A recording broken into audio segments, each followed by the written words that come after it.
don't know which one it is. Mine only says 628. Just pushed over to 629.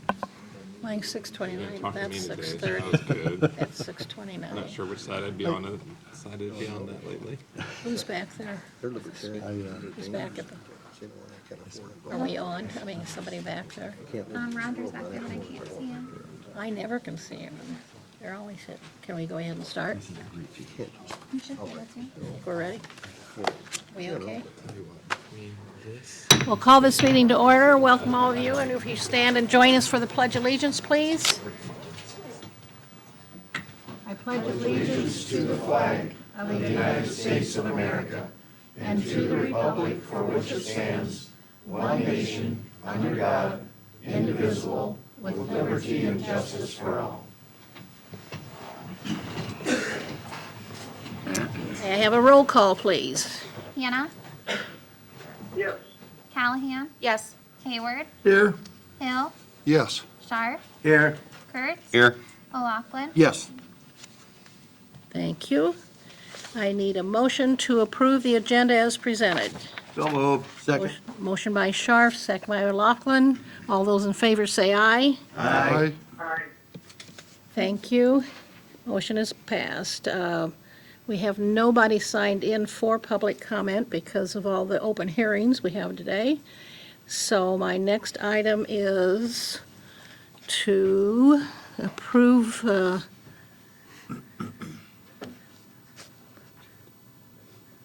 consent agenda. I'd make a motion. Second.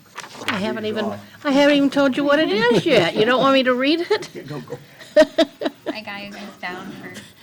Calm down. Just got it written down. Is there a game tonight or something that we have to get out of here for, or? Wednesday night, Panthers are going to clinch the Missouri Valley. So Oh, well, okay it's to not know. Wednesday, so we don't have to worry about that.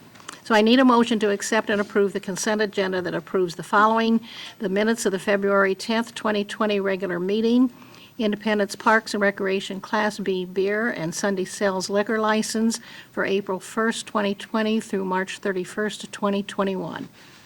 Motion by Kurtz, seconded by Hill. Okay, all those in favor say aye. Aye. Did I hear her? I think she might have cut out. I'm not sure. Did you say aye, Deb? Yes. Okay, thank you. Motion is carried.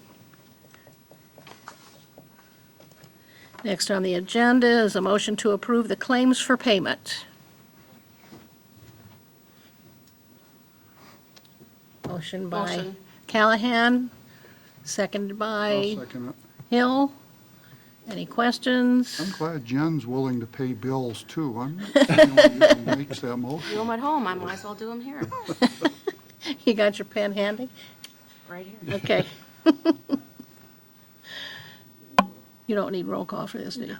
All those in favor say aye. Aye. Opposed, the same. Motion carried. Thank you. Next on the agenda is a petition from the public from Flint Hills Resources. Is that representative here?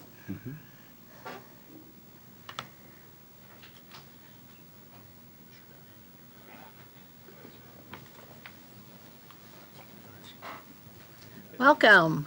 Hello, we've got Annette Chiak from Flint Hills Resources out of Fairbank. They're going to be kind enough to present us with a check for $5,000, Fantastic. which is going to go towards a couple sets of gear anyhow. That's one of the things we really need and wanted to do. Also wanted to add that through these guys, we were able to send, I think, 6 or 7 of us of our guys up to Pine Bend up in Minnesota last year to do some live fire training. At no cost to the city in any way, shape, or form. So we really appreciate the partnership that we've got with them. And so now I'll let you, if you've got anything you wanted to say, or? No. You said I'm Annette Chiak from the Flint Hills Resources. I'm the Environmental Health and Safety Manager for them. We just wanted to thank the Independence Fire Department for their help and their support. And yeah, we'll continue that relationship. And we just wanted to present them with this check as a thank you for that relationship. Fantastic. Call up your other two guys. Guys, don't be shy. 3, 4. Fast. It's a big check. We need lots of people. It's a big check. Or we can get one out by truck. That'll work too. Yeah, that's fine. What's that? We'll get a picture and buy a fire truck on mine. Remember to smile in the back. Yeah. 1, 2, 3.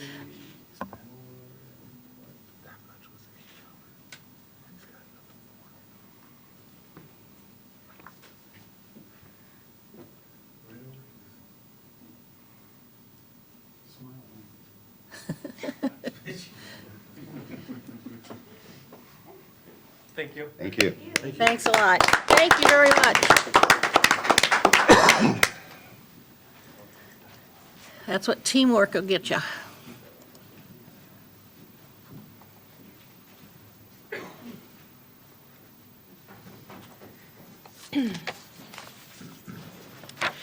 Next on the agenda is a motion to set a public hearing for the ATE ordinance on March 9th, 2020 at 6:30 PM at City Hall. This is for our speed cameras. So move. Motion Second. by Scharf, second by Kurtz. You don't need a roll call on this either. Okay. All those in favor say aye. Aye. Opposed, the same. Motion is carried.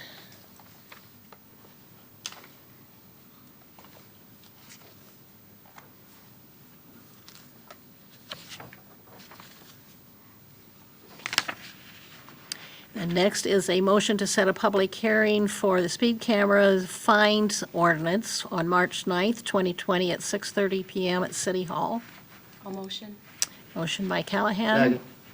Second by Scharf.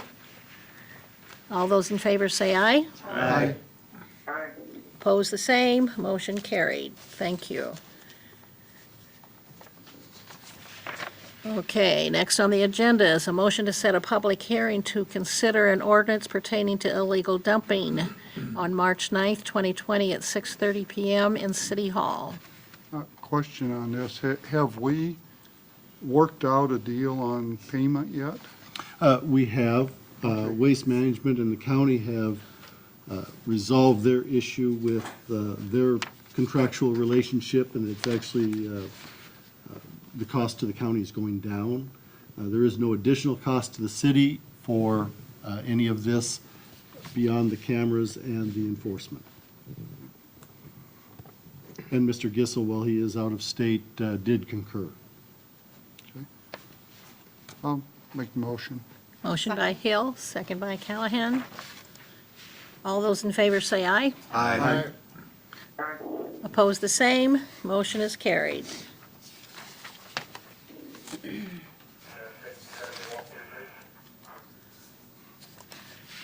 Okay, next is our 5-year contract with Pitney Bowles, so I need a motion to receive and file proof of publication for a notice of public hearing. So moved. Motion by Scharf. Second. Second by O'Loughlin. All those in favor say aye. Aye. Opposed, the same. Motion carried. I need a motion to hold the public hearing on a 5-year lease with Pitney Bowles. So moved. Motion by Scharf. Second.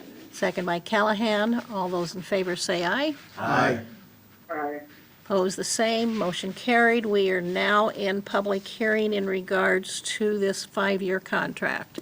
Is there anyone that wants to speak on this particular topic? You're not here for that, are you? Did we get any comments from anybody else? I haven't received anything. Council?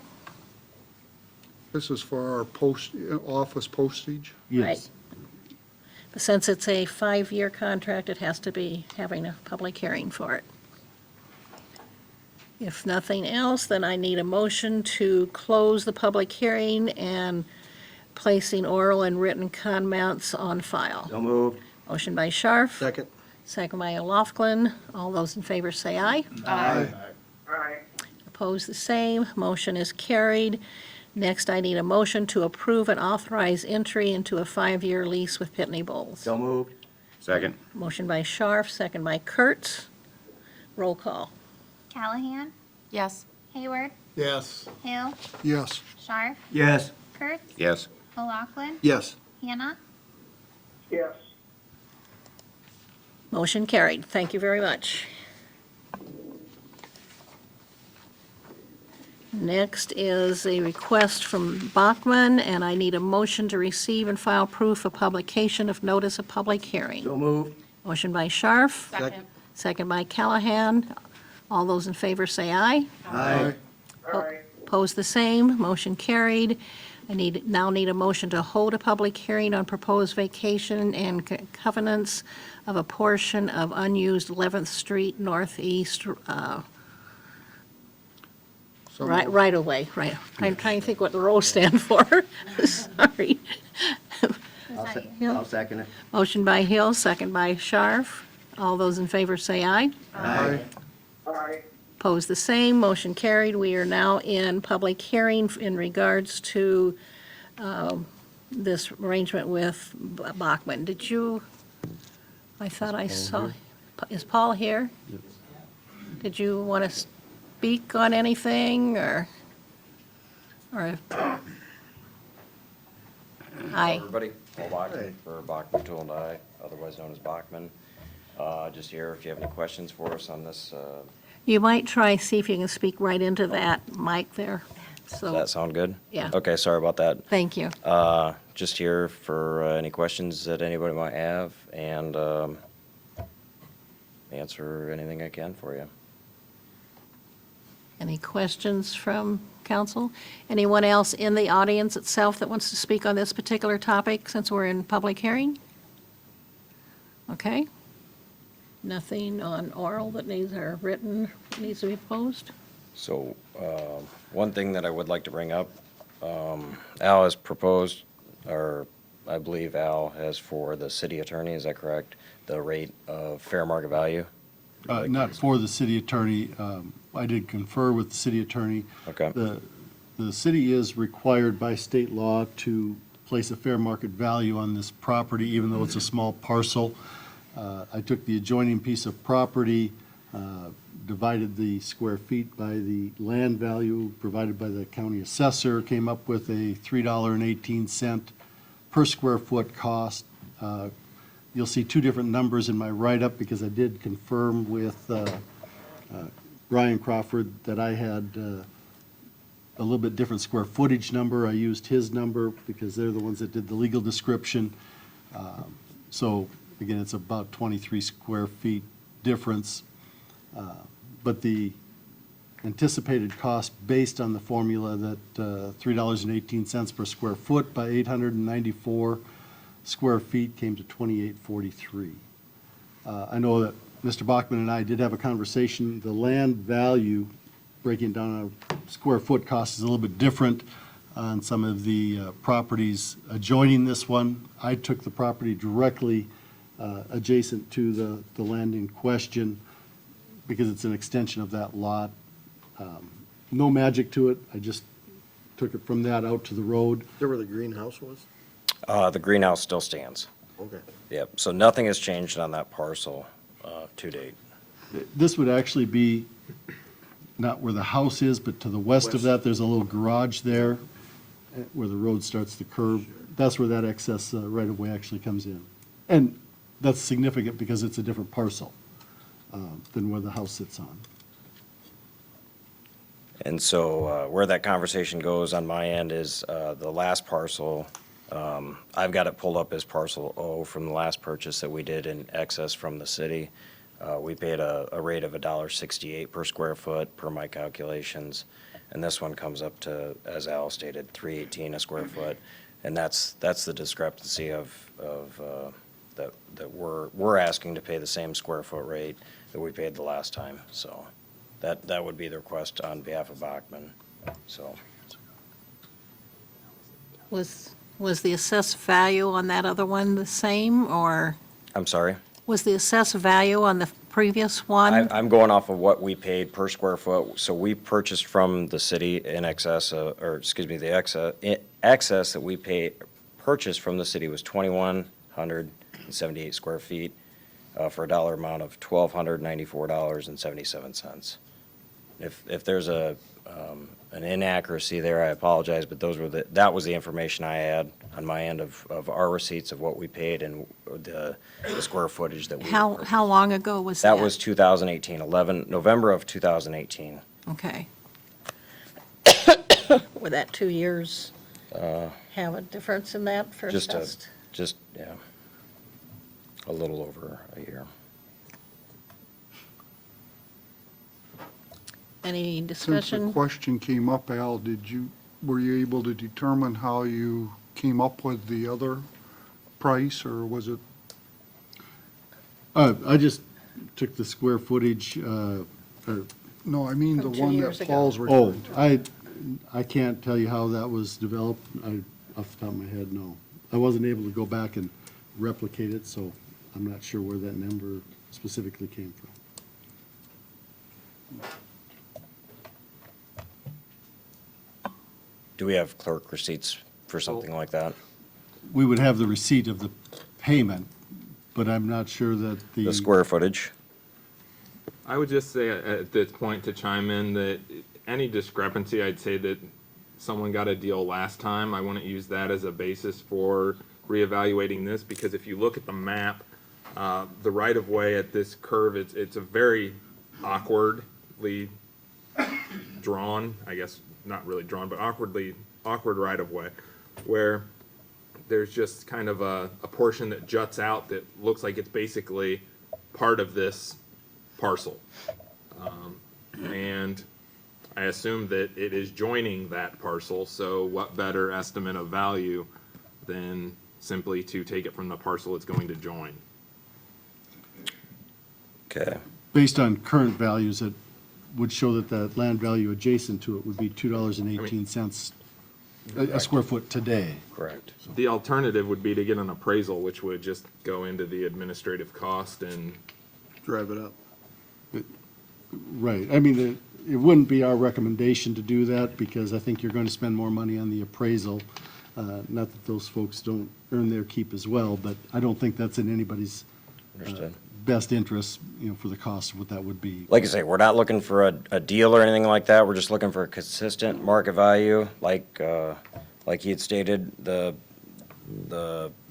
land value in the area is around $2.18 a square foot. And Al just pulled the one adjacent or directly behind it at that $3.18 a square foot. We paid $1.68 last time. If we can just come to an agreement of, meeting somewhere in the middle there, or picking one of those numbers and sticking with it, as long as there's consistency for our purchase and any purchase throughout the city, that's all we ask for, is just a fair rate and consistent among any of those decisions. will it be joining the adjacent parcel that you The, own? the last one that we purchased from the city, or, This piece we're talking about today, yes, will it basically become a part of that parcel? it will become a part of, The adjacent parcel that surrounds it on two sides? yes, it will, yes. Okay. I'd argue that's the best comp. I mean, it will be the actual parcel. It's not a comparable parcel. It will be the value of that parcel. And for all intents and purposes, it's been basically right-of-way treated as part of that property for I don't know how long. But it basically looks like yard area for that parcel, so consistency would say it should be worth what the assessor Well, attributed to the surrounding property. To me, assessed value is the fairest way to do it. Okay. So the $2.18. Well, Or are you Three, talking $3? 318 right now on this one, on this And I- particular piece. I understand the argument, it borders it on two sides, but the third side is the one that we purchased for that $1.68, so, I mean, the adjacent just means next to, correct? Yeah. By definition is adjacent next to, so, yes, it is next to the $3.18, and it's also next to $1.68. So that's where I say, if we can meet in the middle, so that's where I'm at.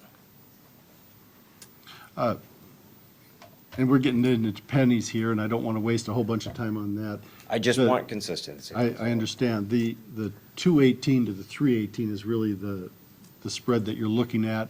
The $1.68 may have been accurate at the time they purchased it. today, that land value that we're discussing, Paul, would be, I think, come out at 218. But again, just to keep us on the same page. I'm not, from my standpoint, I'm not hung up on one number or another. I just thought if we tie it straight to the parcel that sits directly in line with it. But again, how the land value is different from one to the other, I don't know. We don't get to set that. It's a nuance of the assessed value. So, Can we split the dollar? My methodology, looking at the fair market value standard, I would take the parcel that it's, going to join and for all intents and purposes has been part of as assessed. I think the other piece wasn't as usable as this piece. It was a little awkward shape as opposed to this being a fairly large square that anyone who drove by would have just thought it was supposed to be part of that property.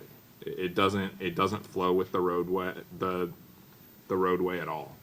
But part of the problem is who's gonna buy this piece of property too?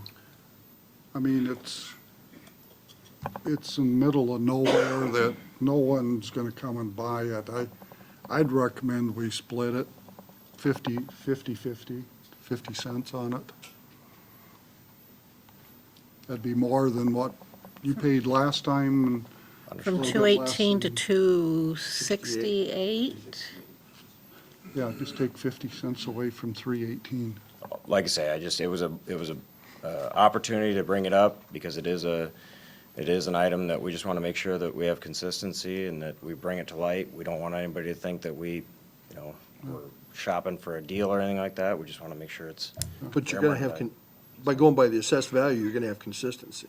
Some's gonna be higher, some's gonna be lower. Okay. I mean, to me, it's the nature of the beast within the town. Some's more usable, it's gonna be assessed at a higher level. Okay.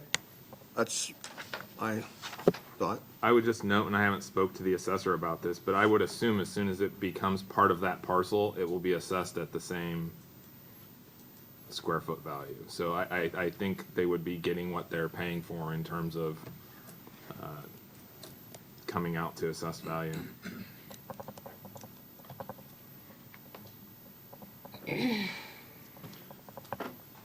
Well, I mean, I'll make a motion that we sell it. Well, We're in well, public hearing. we're still in public hearing, so you can't make your motion yet. Sorry. Is there anything else for discussion on it? No, ma'am. Then I need a motion to close the public hearing, placing oral and written comments on file. So moved. Second. Motion by Kurtz, second by O'Laughlin. All in favor, say aye. Aye. Opposed, the same. Motion carried. So we are out of public hearing. Now, you can make a motion and fill in the blank, Bob. Well, I would make the motion, we sell it for the 268, and primarily because we don't know how we came up with the other number in the last sale. And it's a piece of land that is of no value to anybody but Bachman Tool and Die, and it's a cleanup matter. I would second that. Okay.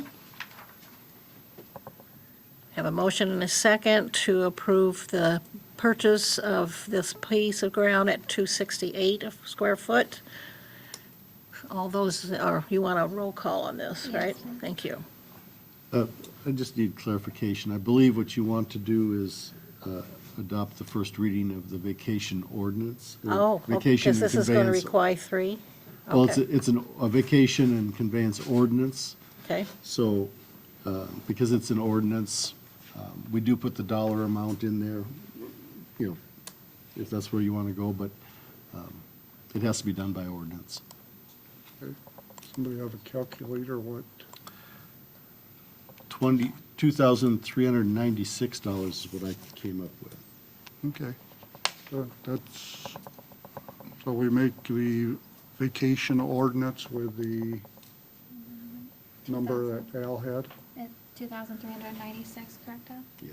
Okay, thank you, Al. okay. Everybody knows what you're voting on? Roll call. Hayward, No. Hill, Yes. Scharf, Yes. Kurtz, Yes. O'Loughlin, No. Hannah, Yes. Callahan, Yes. Motion carried? Yeah. Thank you, motion carried. And Thanks. this will require another, well, 2 more readings, either do both at the next meeting or 2 more meetings, but because it's an ordinance, it requires 3 total. Thank you. Okay, Thanks, Paul. thanks.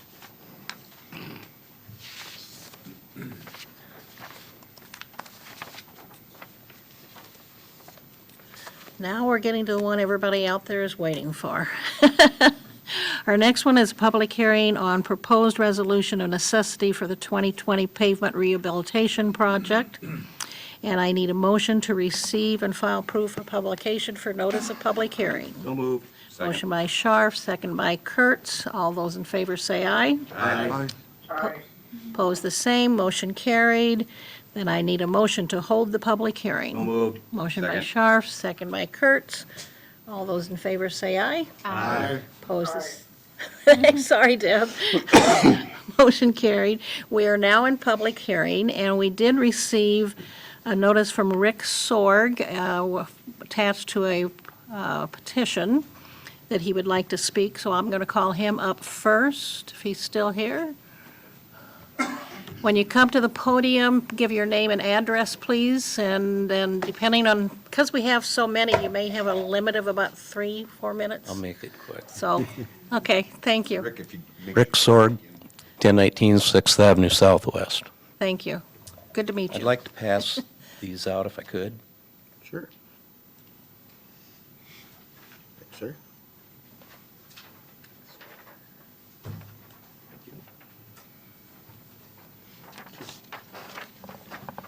Thank you. Making sure. Yeah, you can get them.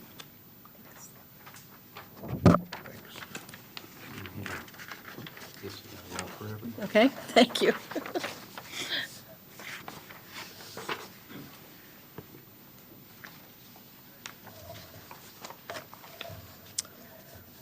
I'm here on behalf of myself and the other property owners who oppose the proposed Bland Boulevard street project. You hear him? I've owned the property on the corner of 6th Avenue and Bland for 39 years. With the city expanding to the south and the west, we've had a huge increase in traffic. I get it all, with 6th Avenue being one of 2 roads to Walmart, the tree dump, and other businesses to the south, and Bland being one of 2 roads to the high school. Along with the large amount of regular traffic on Bland, we get semis and dump trucks. There's a signpost at the west end of Bland by Liberty Trail, no through trucks, which is neither observed or enforced, thus adding to the deterioration of Bland. It's bad enough we have to put up with the increased traffic, but now you're asking us to pay for a main road, farm to market, if you will. And that's what it is. Our taxes are already high. You're good at offering tax incentives to businesses and putting in new roads for them, paid for by everyone. Furthermore, I see this as open-ended. What is it really going to cost, and how well do you think this fix will hold up? Yeah. Thank you. Thank you. Thanks, Rick. Anyone else that is wanting to speak? Stand up now. You're all here, you have your, this is your chance. This is your time to speak on any of the street projects. We have 17 streets we're doing. Anybody has any comments, questions, One concerns? in the back. If you do, you need to come up to the microphone. Make sure you speak into it and give us your name and address, please. Ryan Helber, 114 4th Avenue Northwest. Curious exactly how the city actually came to the amount that they assessed against each individual person in this, based on their property, and whether or not, as he stated, if the commercial and industrial companies and facilities that are using and abusing those roads are being assessed in the same manner, whether they have property along those avenues or not. You want to take that, or you want Brian? How? The assessment was set at $30 a linear foot. It's subsidized by the city because our cost is higher than the $30 a linear foot. Yes. Everybody is assessed on this.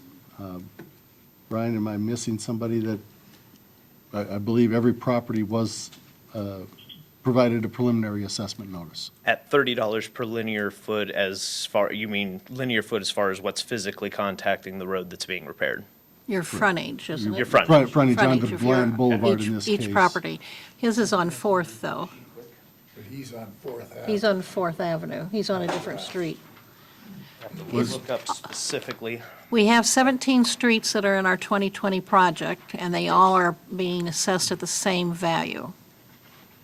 So everyone's being charged the same value regardless of frontage, or same No, cost per linear foot? Cost per foot, based on the number of feet of the frontage of that person's property. Okay.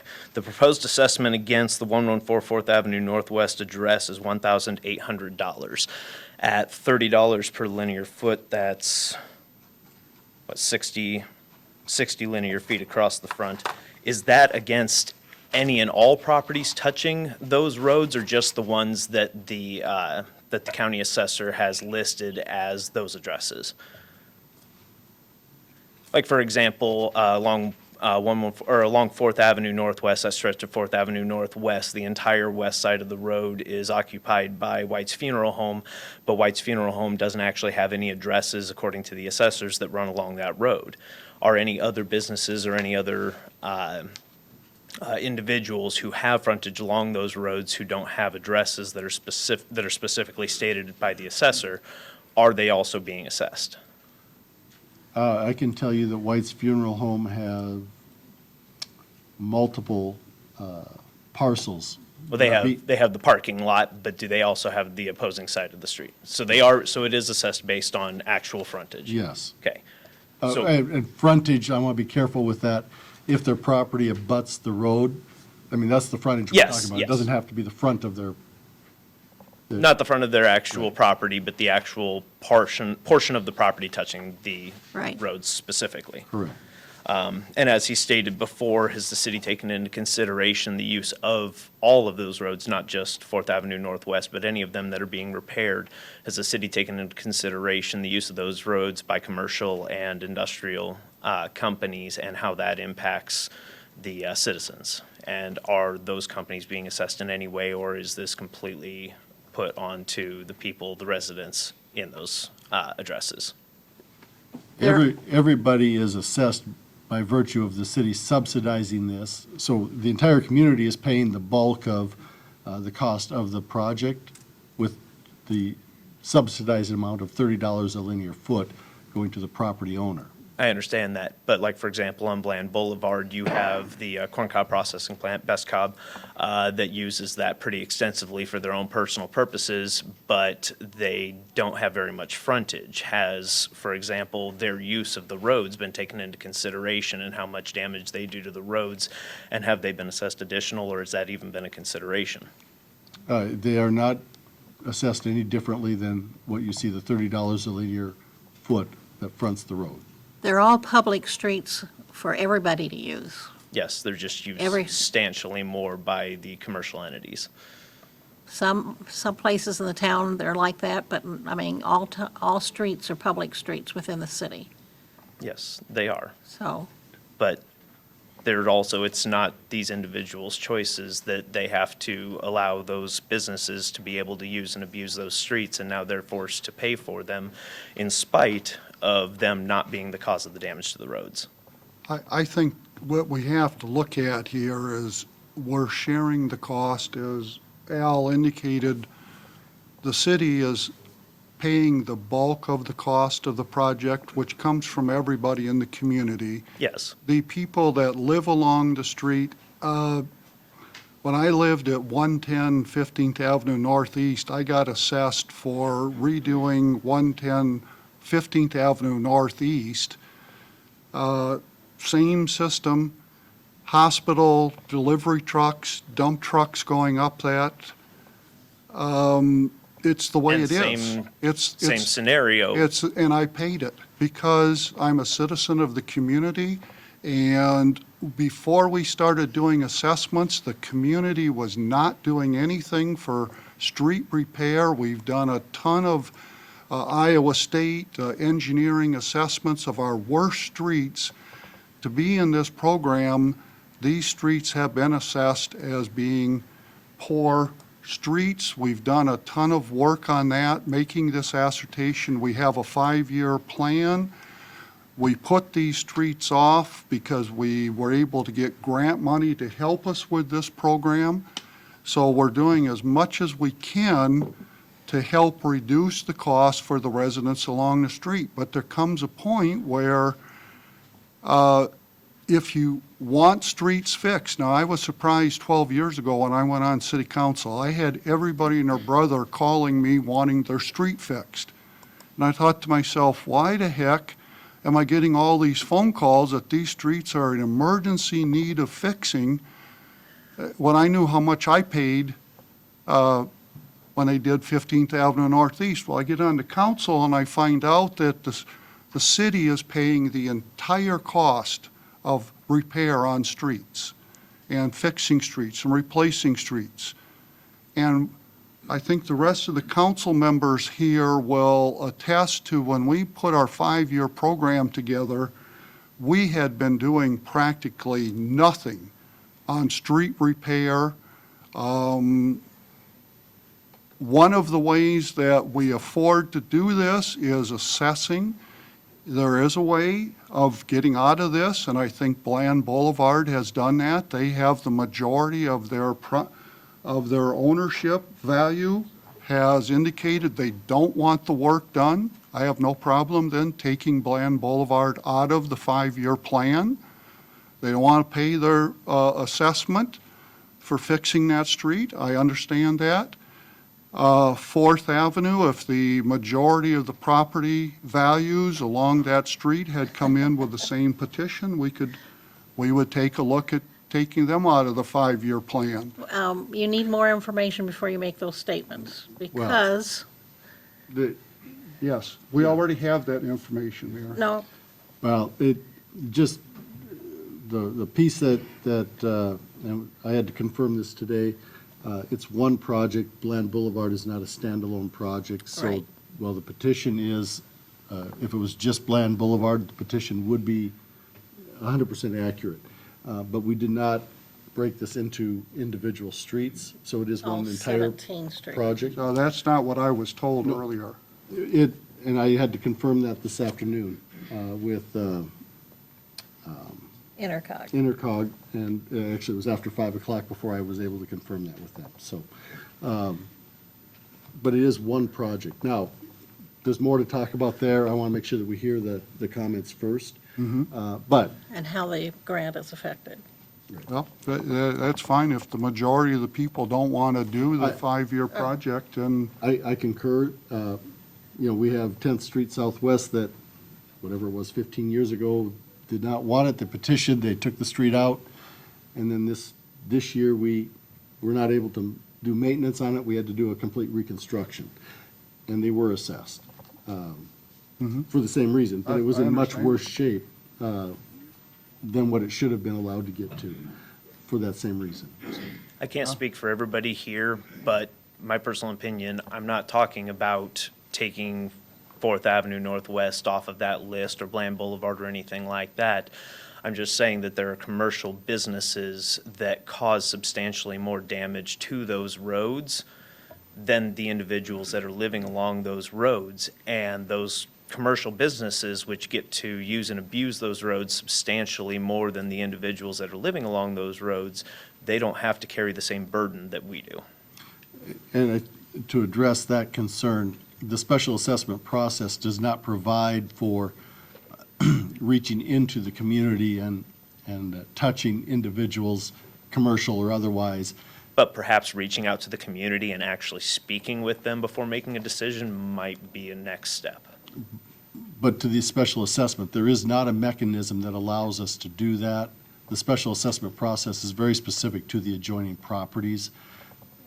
There's a couple different models that would allow you to reach deeper into the back lots, which we've opted not to do. We've stayed with the frontage on the roads, but we cannot go into a Best Cobb, for example, if they don't have, charge them more than we do everybody else. That would not be allowed. I understand your usage concerns and the commercial versus residential, there's not a mechanism in the special assessment process that would provide for that.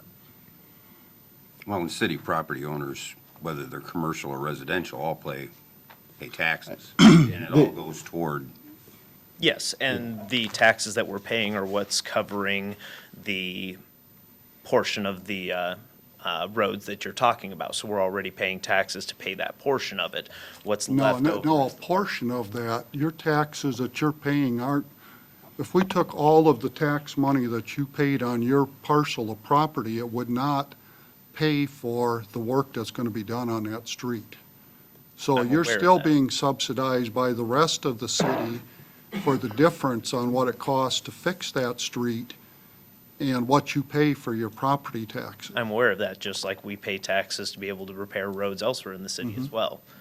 But once again, what you're saying is that the commercial businesses that are causing the additional damage to the roads don't have to pay any higher rates in spite of their extensive usage, so the rest of us are picking up the tab.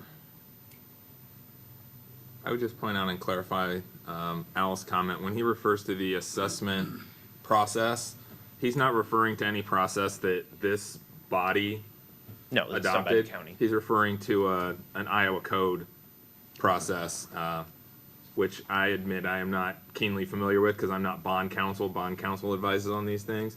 But it is a statutory process. So you either assess and use one of the various mechanisms that the Iowa code provides, or you don't assess at all. Is that correct? Correct. Okay. I just wanted to clarify for everybody in the room. It's not something we necessarily have control of. We have to follow what, Thank you. Thank you. anyone else?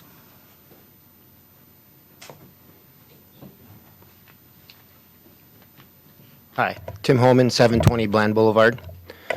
Couple things. One, when 6th Avenue was redone several years ago, were those landowners assessed?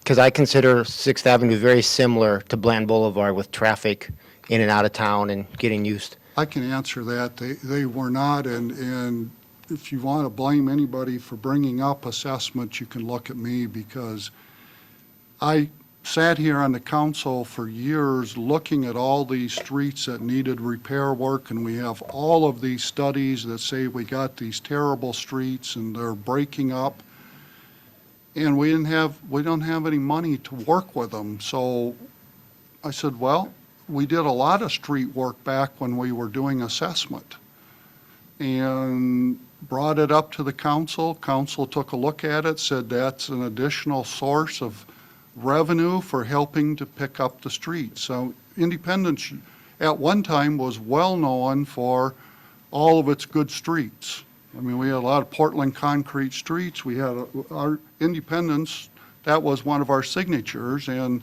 when the council went away from doing assessments and went away from not having any money to help with the whole project, we got some streets that don't look so good. Sure. And I can appreciate that, but if you understand where we're coming from. I a couple things. understand, but And this, on- we changed the rules since 6th Avenue Southwest. It's been since 6th, okay. And then on top of that, I think I can speak for a lot of people who live on Bland, is not, the road is not great, but I hate to see how fast that traffic comes down that road once you have it fixed.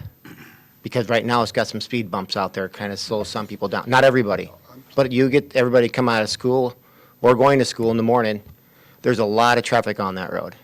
And you're coming off a 45-mile-an-hour county road Mhm. to 25. That's one of the reasons we're looking at the portable, what are we calling it, the Mustang, instead of Robo from Waterloo, to be able to do our ticketing. And once people understand out there that they will be ticketed by a portable, doesn't take long to pay a couple of fines and they'll slow down. So, and then another thing, assessed value. So part of this tax is because it improves the value of our property. Does that mean then we're also paying taxes later on because our property values get assessed even higher because we have a better road in front? No, they can hammer you. Mine went up 12% last year. And I live in that new addition. I don't want to give them another reason to increase it.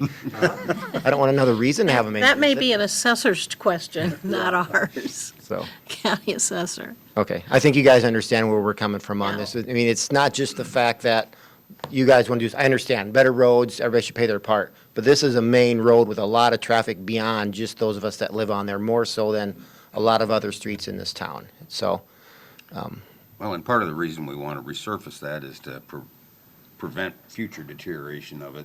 If we fix it now, it doesn't cost, we don't have to tear the whole thing out and completely redo it. understand. So it's preventive too. When was the last time it was touched? When it was done? Brian? Brian, I don't know if you have any idea. Other than just filling in the potholes, I'm sure it's been quite some time. Over 38 years. I worked at MHI 38 years, and it was paved when I started out there, so. Well, I moved in 20 years ago, and I was told that something like this could be come along sometime. But it's been 20 years, but didn't think it'd be $3,000 worth. But that's all right. All right. Thanks. Thanks, Tim. I'm sorry if we're not giving you the answers you want to hear, but anybody else would like to speak, this is your chance. Dennis Crawford, 706 Bland Boulevard. I take it you're just got so many dollars to work with, that's why you're using an overlay limit. To me, the much traffic we have on that road, I'm afraid that 3 or 4 years, that thing's gonna be breaking right up again. You know, so now we're just kind of Band-Aiding it. You know, I'd rather see the whole thing tore out and re-cemented, if it was up to me. You know, 5 years, 6 years, every 5 years, we're gonna cut back that, you know, we're gonna get assessed another thing to overlay that thing. That's my biggest concern, so that's where I'm coming from. That may be an engineer's question. I'm gonna put you on the spot, Well, it's gonna Brian. last longer too. Exactly, exactly. Every 5 years to do that. Yeah, I guess what I could add there, and it's nothing new for you guys because we've been working at this for a number of years, but the method that we're using with the asphalt overlay, we are utilizing the good of the pavement that's out there right now. So that continues to stay there. The base repair, so we will remove some of the joints and do some full depth base repair where the concrete is deteriorated beyond having any value at those joints. But one of the reasons that we are looking at this rehabilitation is because you can do about 3 times the amount of streets that you can compared to full reconstruction. And you guys have seen that because there have been some streets that we've waited too long on, and we have had to do full reconstruction. There was no option to do the rehab option. As far as longevity, we do have a number of different examples here in Independence where we did crack and seat asphalt overlay rehab in the early and mid 90s, and those streets have had little or no reconstruction that was necessary. So we're going on 25 years on a number of those streets where they've been able to be used after this same rehabilitation process. So we do have some proof out there on local streets where this method has worked. So we feel very good about the longevity of this method, and it's also supported by the industry as well. Could you maybe, Brian, explain what they do when they come in to crack before they? Sure. The first thing that they do is isolate the curbs. So they saw off the curbs because we don't want to crack the curbs. We want to crack the driving lanes. And then there's mills that come in to, we actually identify the areas that are beyond repair. And so they'll come in and do full depth base repair in those areas. So they'll remove the full depth concrete that's deteriorated beyond any structural value. And then that's full depth patch is put back, and then there's 2 layers of asphalt that are put over top of that after a sequential hammer cracks the pavement, and there's a 50-ton drum roller that comes and displaces any voids that are underneath of the pavement. So it seats that pavement down into the subgrade before that asphalt is laid over top of it. So that's the process, and that's the process that the mayor and I presented on for this particular program, and it was a merit-based grant that was awarded for these 17 blocks, and it was based on work that we've done here in Independence successfully in the past. And that grant is 50% match for our Roughly. grant. Yep, roughly 50%. And that's because, and these 17 streets were selected because they fit into, what is it? These routes are on the federal aid system, so. Federal aid system, okay. Anything that's collector or above, so it has to do with the amount of traffic, and one of the gentlemen that was up here earlier, Mr. Sorg, he talked about farm to market, and that's what the old program was named, was farm to market, so he's exactly right. These streets are on a federal aid route, and so there's DOT money that's available to help subsidize these improvement projects. What would happen if we just did asphalt overlay and didn't do any of the rest of the crack and seat? The cracks that are out there today would reflect through, and your maintenance crews would be out there sealing a lot of the, and there's examples of that it has been done here in town without the crack and seat process, and you guys now have a tar kettle and a group of men that are out there sealing those joints because they do reflect through if we don't crack and seat that underlying pavement and take care of the full depth base repair where there's no structural integrity to the concrete. That's what Mr. Sorg was talking about. In 5 years, we'd be back out there Yes. messing with it again. Yep, So the crack and seal method that we're using on all 17 of these streets, that's right. and that will handle better for the traffic that they're talking about with the trucks and Yes. the heavier Yes, traffic and absolutely. stuff. Yep, This is because a you're still method. taking advantage of that pavement that's there, but you're adding 3 inches of pavement section and repairing and removing and replacing the substandard material that's underneath. And how many years do you think we'll be able to get by before it will need to be done again or need to be totally replaced? We have good examples here in town of 25 years of use with no trouble in those streets. Are they getting the same amount of traffic though? With the same amount of traffic, 25 years? Road gets used every day, school kids back and forth, I don't know what street you're talking about, I'd like to see that street that you're talking about. And bear in mind, that section of the road connects both of Best Cobb's facilities here in town. Those trucks are going out to get on the interstate to come back around. They're coming right down the avenue every day. I would just I'll add let you come up as soon as he's done here. Sure, the pavement thickness on those roads today is thicker than the local streets for that reason. So Okay. they were built to additional thickness for that additional, heavy traffic or the additional traffic numbers because these are on a federal aid route and they do experience higher traffic. Okay. So again, we are still taking advantage of that existing pavement section that's there. It's not a 5.5 inch street. I think most of those are 7.5 or 8 inch paving. Okay. If you would like to come up, well, I didn't hear what you said, so. I didn't hear your comments, so I thought if you came forward, we could all hear it better. Sorry. Keith Jones, I live at 710 Bland Boulevard. Okay. And my thing is since Best Cobb has moved, they've split up their facilities. Now we're seeing even more and more traffic. Instead of them coming out of Best Cobb and turning west, they're now coming out heading east right down the main section of the road because it's just more convenient for the truck drivers, and to be honest with you, they're not concerned about it. So then they're taking 6th Avenue after they come out of there? Yes. They come east? Yes, because they built a new facility, a storage facility out there by Larson's.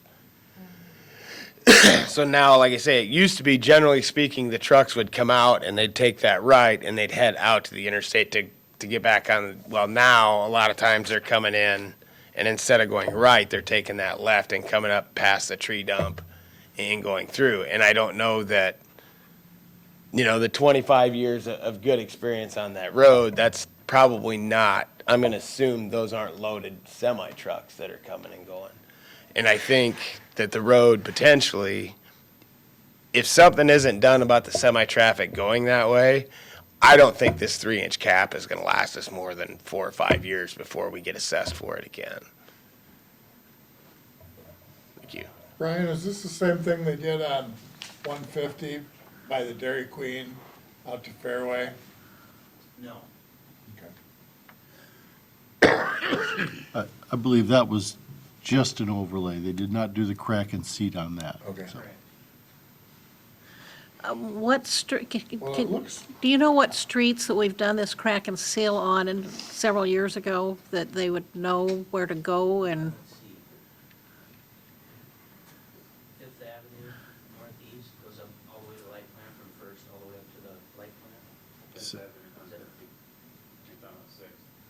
Seven. Seven. Seven. Yep, Seventh is one of the examples, and it was done in 95, 96. And are they supposed to be doing those trucks going that direction now? So that's something we need to be looking go into? through trucks, the sign says. Yeah. to me. Yeah. I'm thinking that might be a place to start. Before we do the construction. Yeah. Yeah.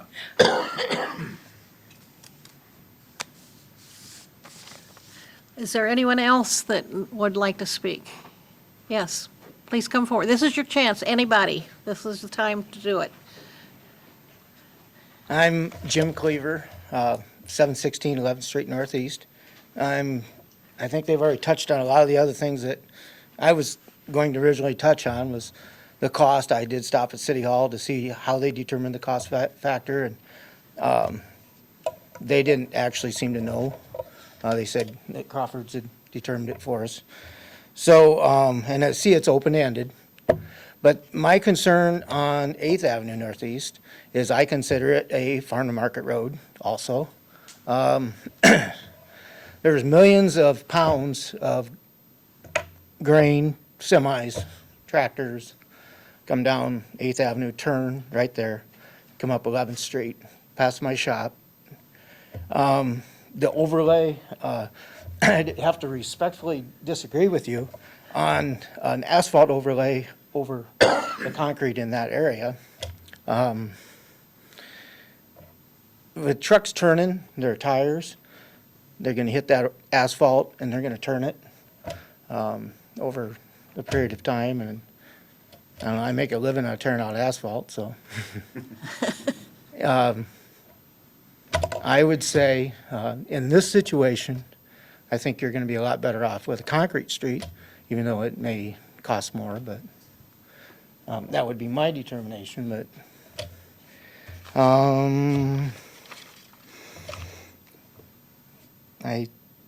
So you're talking, turning on, kind of like what we had down here at the bank corner, when they turn, you Yeah. start to get the ripple effect? But the other thing on this is, when they're coming off 11th Street, they're coming downhill, a pretty considerable slope.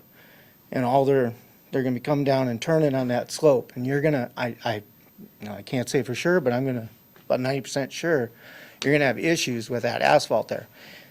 Everything from 12th Street north on 8th Avenue is all concrete.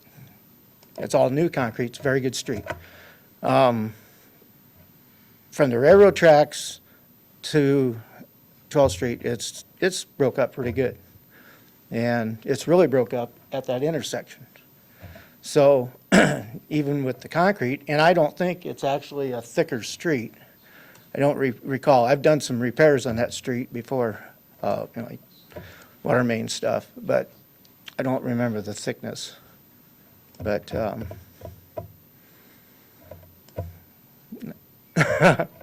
don't know, it's something to consider, I believe. So, thank you. Thanks, Jim. Thank you. Anyone else? Don't be bashful, come up and let your words be heard. Yes, John Klotzbach, 401 3rd Avenue Southwest. I don't have a CDL, so I didn't see what the picture was he handed out, but a no-through traffic. Can someone explain what that means? How far you can go? Because there's another no-through on Third Avenue going north, like behind St. John's School and such. Thanks.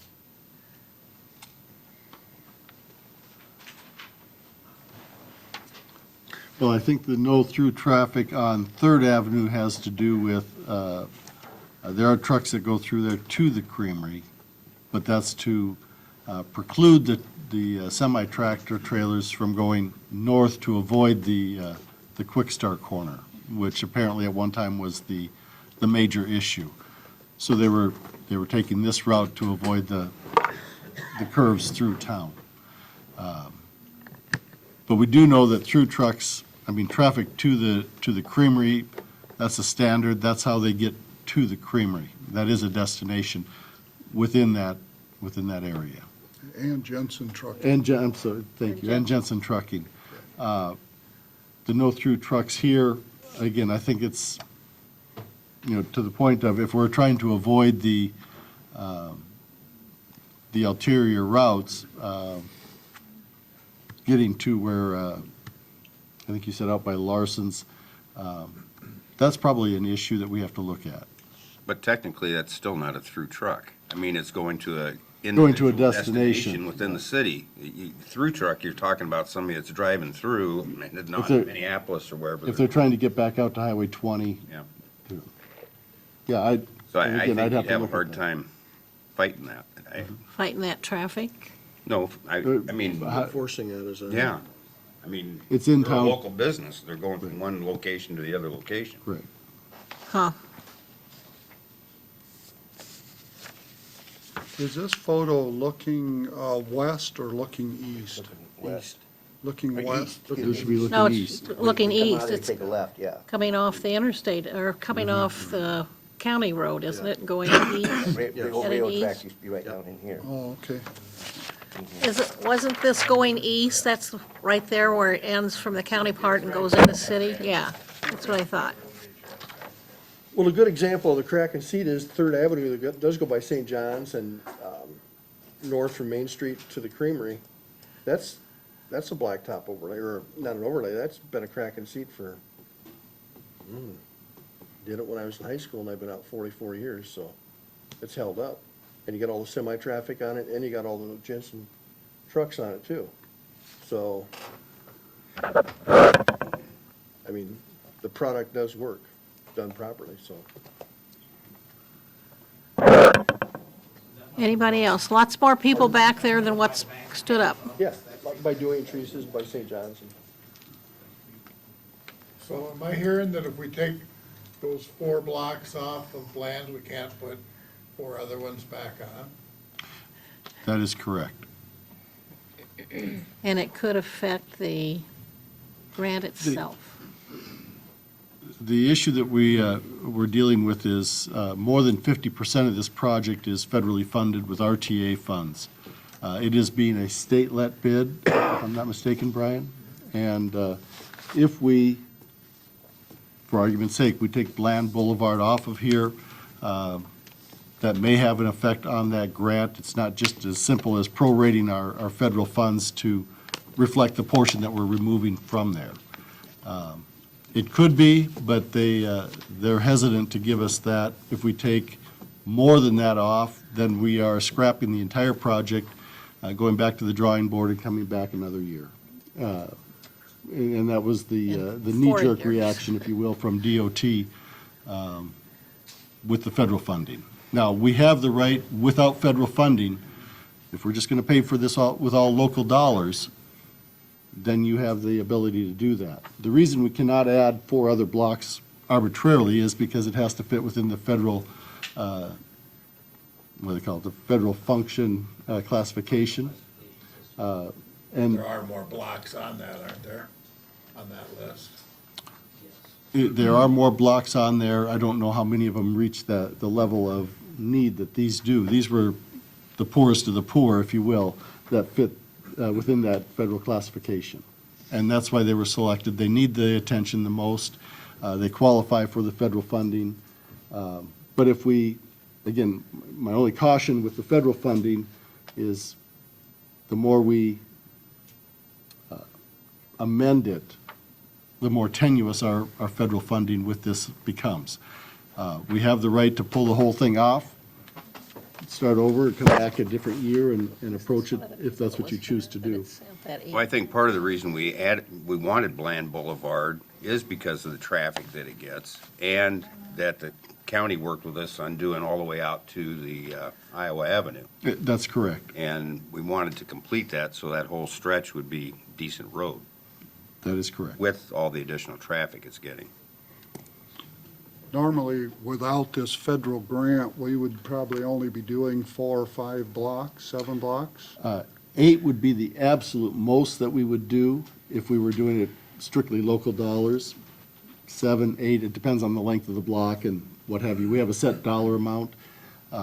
We have earmarked 272,000 of city funds. We have 295,000 roughly in federal funds to match that. So, I mean, that becomes part of the challenge that we have there as well. What did the assessments total?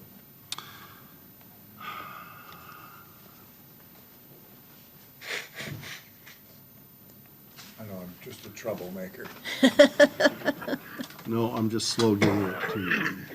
Thank you for moving that over to that side. Brian, do you have that number off the top of your head, or I can add it up real quick, too? Are you talking about just for? Well, we might ask. Well- Most of them are here. Well, I have it based on street segment. I don't have the total amount. Bland is a total of 71,000. The total should be at the top of one of those sheets, like the first sheet should say total project cost. Total project cost is 562,000, but the assessments And then if themselves. you go to the last, one for each street, it'll tell you. Oh, for that- for Land's that like segment. 71, yeah.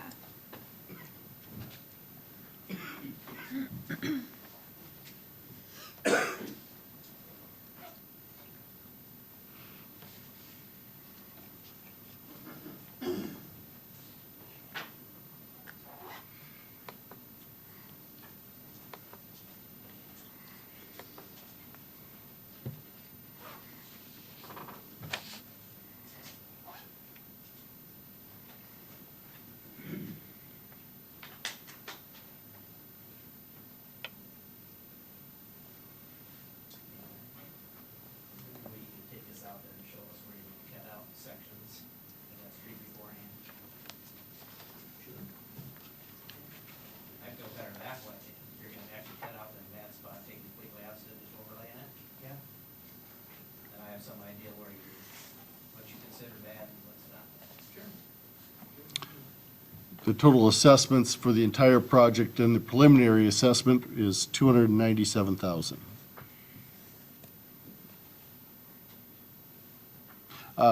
There was a comment made, and I wanted to clarify it, that this is open-ended. As a preliminary assessment, it is open-ended, but it is the max assessment that can be levied. It can never go higher than this number by state code. It can go down, but because we're subsidizing it, I mean, I don't want to get your hopes up, it's not likely to because we're subsidizing it already, but this is the maximum assessment that can be levied. By state code, we have to give this letter, this notice, this hearing to you, telling you that this is a worst-case scenario. So, from this point, it can go down, but it cannot go up from the numbers that you received. Is there anyone that would like to add any additional? Paul Bachman, Bachman Tool and Die. Myself and other businesses along 12th Street Northeast have talked about the overlayment. Some concerns that we have that are unique or different than obviously some of the other concerns that you've heard. Along 12th Street, we have a water issue, a low-lying area in the street that is of grave concern to our business, as is to Jensen Transport. We are concerned with that 3-inch overlay that it would restrict water and displace water even more, creating more flooding or the potential to get in our buildings. That's one unique thing about the street. Obviously, with the cost, we don't want that. The other reason, or the other question we have is, how did we decide which streets? Is that public information? Can we access that? Iowa State did a survey for us. Okay, is that available for us to see, the general public? Absolutely. Yeah. Okay. Absolutely. On the city website? It should be on the city website. If you have trouble finding it there, I'm happy to share it with you. Great. But it is the Iowa State Road Condition Survey, and then we took that and broke it into, Crawford broke it into our 5-year plan where it's by quadrant of the city and rating each street from the very worst to the ones that are very adequate. And the prioritization is really based on trying to address the very worst of all the streets in town. Again, these are further limited or filtered by the federal classification that we have to meet to use federal funding on it. I think it might be under the title 2017 Street Rehabilitation Project. It is. Okay. It'd make it easier to find, maybe. Okay. Another thing that's unique about your street up there, Paul, is that not only are there your business and Jensen's business on there, but the county fairgrounds is on there too. Yes. Which a lot of people use for the races and for the fair and for different events at the fairgrounds. So we have to look at it from that vantage point too. Yep. So will those entities or those, will they be taxed also? Or will they be charged also? The county? The county? Well, the one thing that we have, and the council has not voted on it, on this specific project, the council does not have an obligation to, but nonprofits have, in the past, have avoided the special assessment. VFW would be one, or American Legion, I can't remember which one, but we have not hit every nonprofit. I'm not saying that that has to be the case on this one, and the council has not addressed that. They will have that opportunity to before the end of the project. Okay. So both the county fairgrounds and the historical society where the depot sits on this? Right. Right. Historical's already got a notice on it. Well, everybody received They a did notice also. on it, but again, yes, they received the notice, but the council can make that decision. And to be fair, in the past, they have waived it for the nonprofits. Okay. It's not historical, it's tourism. Excuse me. It's out there. I apologize for Tourism, yeah, misspeaking on it. Tourism already did get the letter Okay. for it. Okay. So, like I say, we've got similar concerns to everybody else, but those are the unique issues on our street. Also, that we as the businesses or myself, I can speak for, we don't feel that the street is in that bad a shape that needs the overlay. So, thank you very much for your time. And I do have an objection with some of the businesses signed here, so if you'd like me to pass it to Al, is that what you? Yep. Does that go to Gina? Yeah. Add that to your file. Anyone else that would like to add to this? Purpose of public hearing is for you to get your 2 cents in, so don't be bashful. Don't go home saying, boy, I wish I'd said. This is your chance. Going once? Anything else from the council before we close public hearing? I am glad to see so many people here. Sometimes we wonder if we're the only 7 in the city, so it is nice to have people come, and even if you don't agree with us, thank you.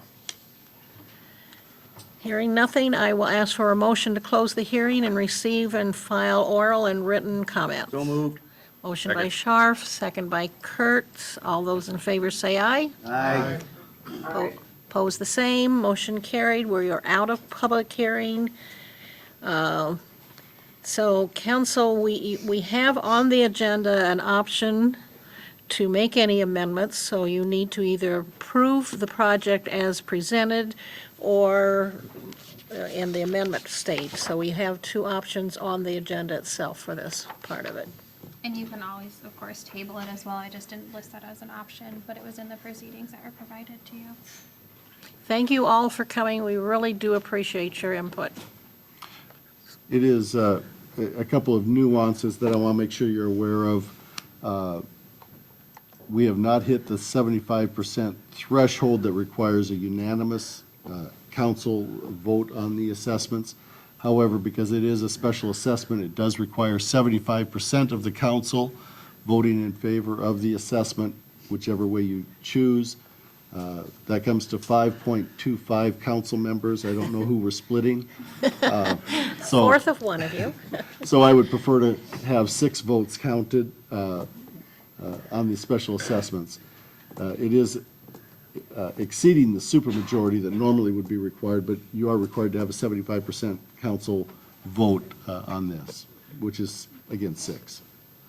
I guess I wouldn't mind, I know we want to get the bidding and stuff out, but I wouldn't mind tabling this because I learned the hard way voting down a motion of necessity and then having the project voted yes on by a majority, then we don't end up assessing anybody and it costs us a fortune. So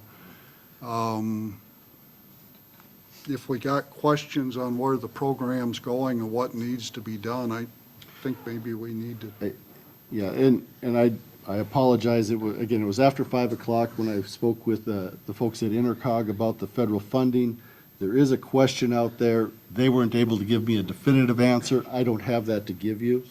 But if you're going to amend the project, it's something that we have to address by tomorrow, literally is what they said. So that would give us more latitude to make sure that we have the right answer for you. So if we table it, it would come up again next council meeting? Yes. Okay. I'd second Bob's table. How much is that going to cause harm to the bidding process?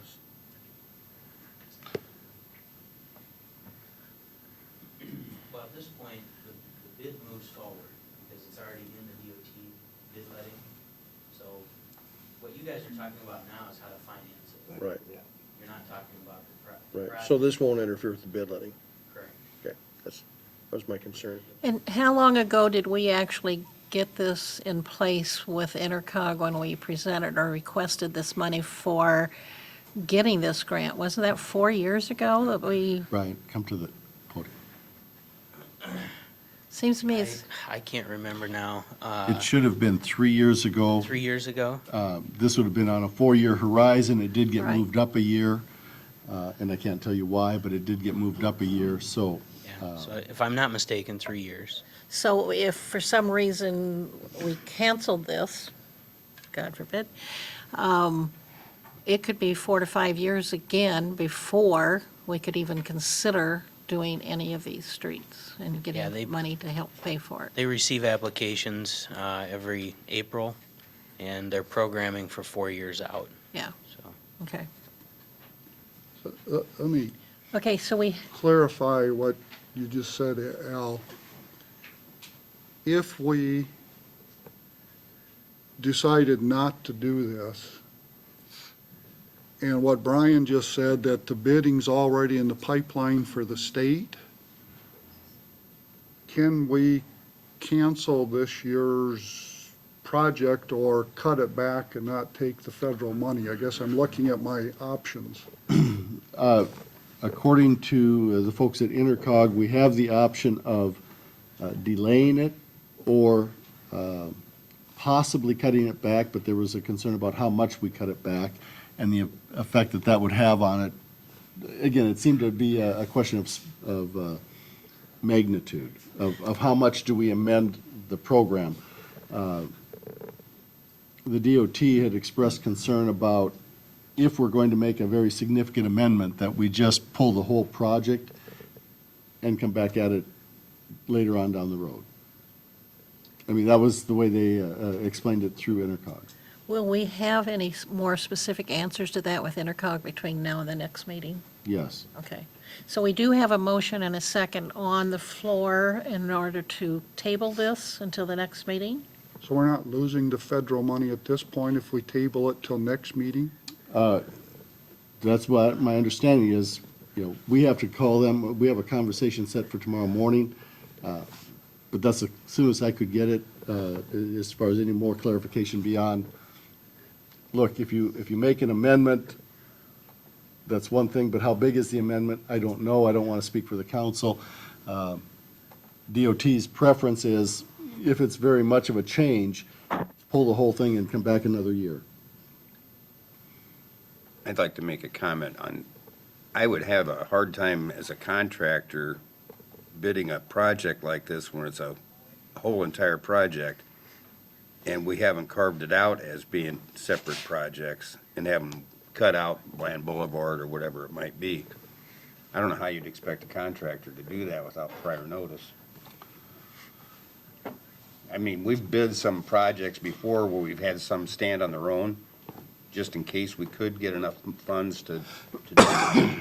The DOT does provide you with a provision under their contract, under their contracting authority, that you can change the amount of any one item on a project. You can deviate from it by 20%. So you can increase it by 20% or decrease it by 20% without having to go renegotiate another contract. So at this point, Bland Boulevard, I think the estimate on that segment is a little over that 20%. It's about 125,000 was the estimate on Bland. It's over that 20%? It would be, just slightly over. Yep. Okay.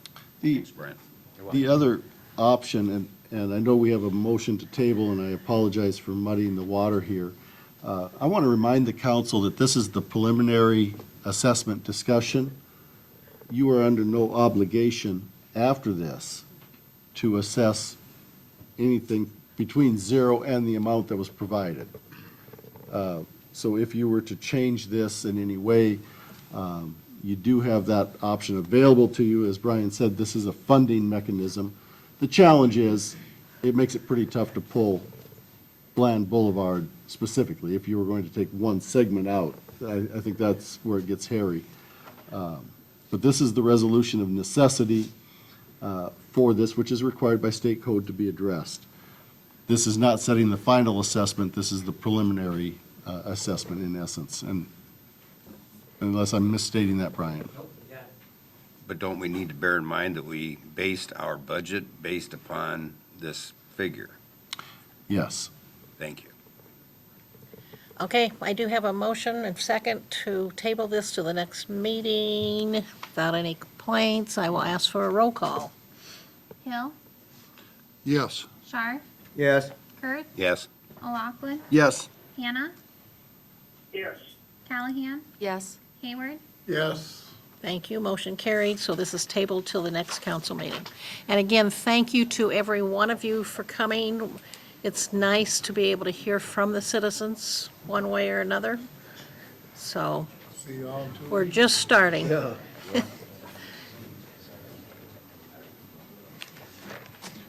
Al, when we have our workshop for March, can we Don't need have to do this, any of these next two. look at all of our Resolution options 90 then? or the resolution of you. necessity, both of those will be tabled. So, this is tabled. Yeah. It tables them both.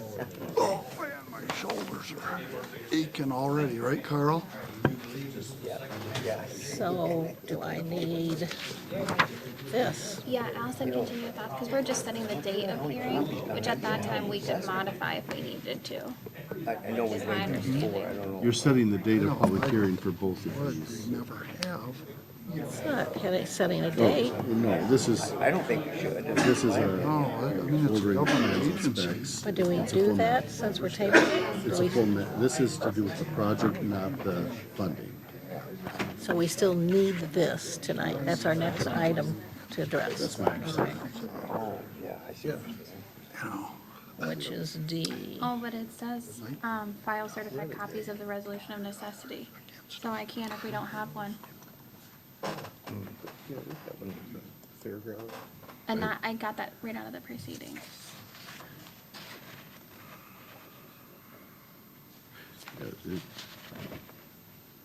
This better be tabled. And that's what I'm thinking too. Do we have to officially Council, table I it? think that at this point, with the resolution of necessity being tabled, I recognize that this may push us back out of the March bid letting, but I think we should table the action so we do not misstep on any part of the process. I think that there are things that we can do there, but without having all the facts, I think that we're better off losing a month on our bid schedule than we are making a misstep. Yeah. This is a little different than tying up First Street. Yes, sir. So we are not needing to do, under number 6, I would ask, because it is set for for this meeting specifically, that we would take D and make a motion to table it.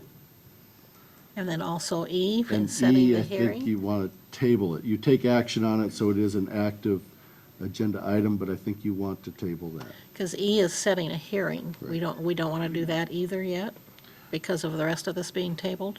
We don't want to set a Two hearing. motions, or can you do one?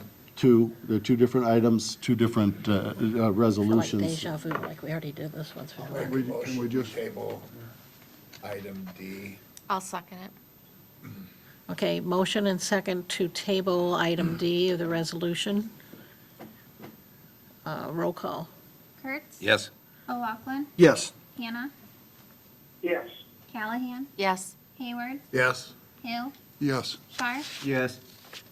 Thank you, motion carried. Ditto on E. Can we just put down motion? Hayward, second. Kurt, you did get the other two. They approved yours? Yeah, Hayward Okay. and Callahan. Okay. Hayward and Kurtz to table number E also. A roll call, please. O'Loughlin? Yes. Hannah? Yes. Callahan? Yes. Hayward? Yes. Hill? Yes. Scharf? Yes. Kurtz? Yes. Thank you. That motion is carried also. So we're moving on to public hearing for proposed development agreement with Steve G. Construction. Am I in the right order? Okay, under urban renewal. So I need a motion to receive and file proof of publication of notice of public hearing. Motion. Motion by Callahan, Second. second by Scharf. All those in favor say aye. Aye. Opposed, the same. Motion carried. I need a motion to hold the public hearing. So move. Second. Motion by Scharf, second by O'Loughlin. All those in favor say aye. Aye. Aye. Opposed, same. Motion carried. We are in public hearing in regards to proposed development agreement with Steve G. Construction. And there's nobody here to speak about it. Did we get anything in writing on this at all? I did not. Okay, any comments from council? You drove everybody away, Bonnie. I didn't. It's tough. I didn't drive anybody away. What's the top end of our contribution in this? What? What's The- the, Not to exceed 242,000. This is also, just so you bear in mind, this has to do with water, sewer, streets, it's the infrastructure. We prorate the development, the TIF agreement, so that the city is repaid for water, sewer contributions that we put into the initial development. This reflects a 60% cost of infrastructure that was discussed with Mr. G previously. So those are the nuances of this development agreement that may or may not be different. There is a forgivable loan provision. Should he fail to create enough taxable valuation to pay the city back all of our investment at the end of 10 years, he is obligated to make good on whatever outstanding balance there might be. That protects the city from putting the infrastructure in the ground at our cost and having him not be able to perform on creating the tax base. Is this pretty similar to what we did on these other sections? It is identical to the last one we did with Mr. G, with the exception of, we did up the ante a little bit on the percentage. This does not include sidewalks, which he and I had a conversation about that. It was a little bit late to the table. We would have had to start the public hearing process over again. He said, no, he would take care of that. But there are sidewalks included in this. If nothing else, I would ask for a motion to close the hearing and receive and file oral and written comments. so move. Motion by Scharf, Second. second by O'Loughlin. All those in favor say aye. Aye. Aye. Opposed, the same, motion carried. We are out of public hearing. Now I would need a motion to adopt a resolution approving development agreement with Steve G. Construction, authorizing annual appropriation tax increment payments and pledging certain tax increment revenues to the payments of the agreement. So moved. Was that Kurt? Yeah. Second. Motion by Kurt, second by Callahan. Roll call. Hannah, Yes. Callahan, Yes. Hayward, Yes? Hill, Yes. Shar, Yes. Kurt, Yes. O'Loughlin. Yes. Thank you, motion is carried. Al, how many living units will he have when this is done? Like, I know there's 2 per,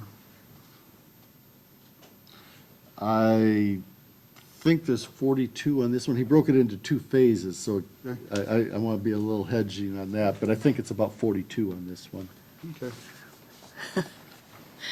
Okay, next, I have a motion, public hearing on proposed development agreement with Gator Machining and Manufacturing Company. I need a motion to receive and file proof of publication of notice of public hearing. So moved. Motion Second. Callahan, second by Hill. All those in favor say aye. Aye. Pose the same, motion carried. Next, I need a motion to hold the public hearing. So moved. Motion by O'Loughlin, Second. second by Scharf. All those in favor say aye. Aye. Aye. Pose the same, motion carried. We are now in public hearing in regards to Gator Machining and Manufacturing Company. Again, a Comments? development agreement that is different than the housing development agreement that we just approved. This one is a economic development incentive. It's 5 years, a step down as opposed to 10. There's a $300,000 maximum benefit based on 10% of their total project cost, which would be consistent with what we've done with other commercial businesses. And again, pretty straightforward. Any other comments, questions? Then I would ask for a motion to close the hearing and receive and file oral and written comments. So moved. Motion by Scharf, Second. second by Hayward. All those in favor say aye. Aye. Aye. Opposed, the same. Motion is carried.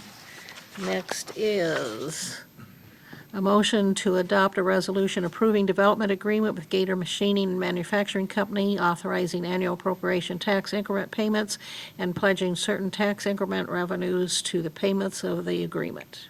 So moved. Motion by Second. Callahan, second by O'Loughlin. Roll call. Callahan, Yes. Hayward, Yes? Hill, Yes. Shar, Yes. Kurt, Yes. O'Loughlin, Yes. Hannah, Yes. Thank you. Motion is carried. Next, I need a motion to approve a 20-year trail maintenance resolution on the Enterprise Drive Trail Project. This is a standard resolution of support for federally funded trails. They need to know that we're going to maintain it if they help to put it in. And this does have to go in with the final application, which is due March 1st. I'd make a motion. I'll second it. Motion by Kurt, second by O'Loughlin. Any discussion? Roll call. Hayward, Yes? Hill, Yes. Shar, Yes. Kurt, Yes. O'Loughlin, Yes. Hannah, Yes. Callahan, Yes. Thank you. Motion is carried.